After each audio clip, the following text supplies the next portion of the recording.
Hi hello welcome to Atla academy. இன்றைக்கி இருக்கக்கூடிய சூழலில் நிறைய ஸ்டூடெண்ட்ஸ் ஸ்கூல்லேருந்து டிஸ்கன்டினியூ ஆகிறாங்க. வீட்டில் கொடுக்குற செல்லத்தினாலேயோ அல்லது ஏதாவது ஒரு காரணத்தினால தங்களுடைய பள்ளிப்படிப்பு பாதியிலே நிறுத்திடுறாங்க. மறுபடியும் எப்படி ஸ்டார்ட் பண்ணுறதுன்னு ரொம்ப டைம் தள்ளி யோசிக்கிறாங்க.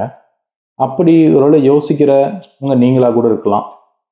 உங்களுக்கான வீடியோ தான் இது. ஸோ இந்த வீடியோவில் நம்ம என்ன பார்க்க போகிறோம் அப்படின்னா, ஸோ நீங்கள் எந்த இயர் ஸ்கூல் ட்ராப் அவுட் ஆகிருந்தால் எந்த எக்ஸாமினேஷனை முதல்ல எழுதணும் அப்படிங்கிற ஒரு வீடியோ.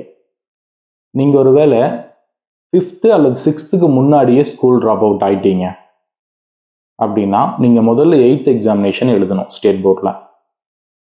ஸோ நான் ஒரு 9th நின்றுருந்தேன் அப்படின்னா 10th எக்ஸாமினேஷன் எழுதணும். 11th நின்றுருந்தேன் அப்படின்னா அங்கே ஒரு சிக்கல் இருக்குது. என்ன சிக்கல் அப்படின்னா, நீங்கள் என்ன குரூப் எடுத்திருக்கீங்க அப்படிங்கிறத பொறுத்து தான் இதுக்கு மேலே நீங்கள் படிக்க முடியுமா அல்லது மறுபடியும் +1 பண்ணணுமா அப்படிங்கிறது நம்ம தெரிஞ்சுக்க முடியும்.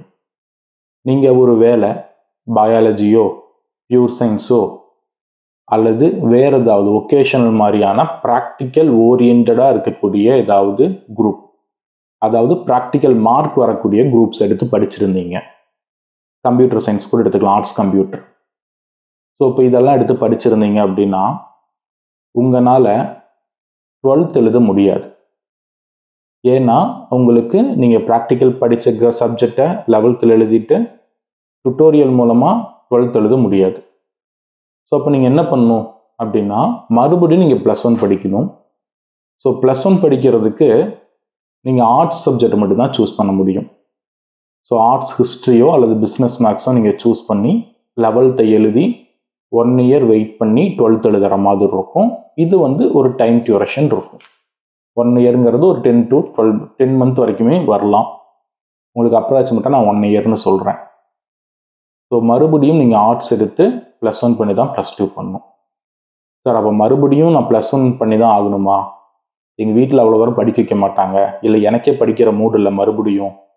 ஸோ அப்போ நான் என்ன பண்ணலாம் அப்படின்னா, நீங்கள் வேறு போர்டில் எழுதி காலேஜ் போகலாம். ஸோ அதுக்கான போர்டு தான் போஸ், NIOS மாதிரியான போர்டு.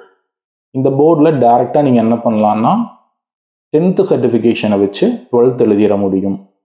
12th எழுதிட்டு நீங்கள் காலேஜ் போயிடலாம். ஓகேங்களா? ஸோ இந்த மாதிரியான ஸ்டேட் போர்டு, NIOS, போஸை மாதிரியான போர்ட்ஸ்க்கான ட்ரைனிங்கை நம்ம அகாடமி ப்ரொவைட் பண்ணிகிட்ருக்கு. Online and offline classes available இருக்குது. ஸோ கோர்ஸ் முடிச்சதுக்கப்புறம் உங்களுக்கு காலேஜ் சப்போர்ட்டுமே பண்ணித்தரோம். ஆல் ஓவர் தமிழ்நாடு ஃபுல்லாகவே நம்ம காலேஜஸ்க்கு அட்மிஷன் கைடன்ஸ் கொடுத்துட்ருக்கோம்.